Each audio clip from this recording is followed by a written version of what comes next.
చూడడానికి నువ్వు కూడా ఉంటావు.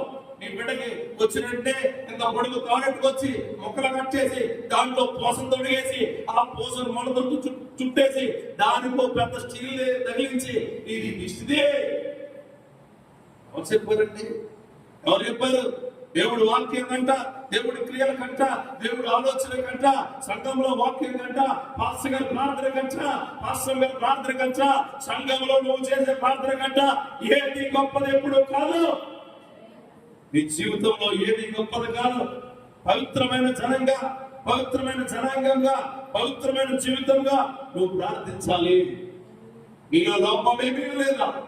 వ్యభిచారికి చెప్పాడు, వ్యభిచారికి చెప్పలేదైనా ఇతరులు అడుగుతాడు. ఏమైనా తెలుసా? మీరు లోపం ఉంటే ఒక రాయి ఆవిడ అడగలా. అప్పుడు అర్థమైంది ఆవిడకి ఏమని, నేను చాలా పాపిష్టిదాన్ని.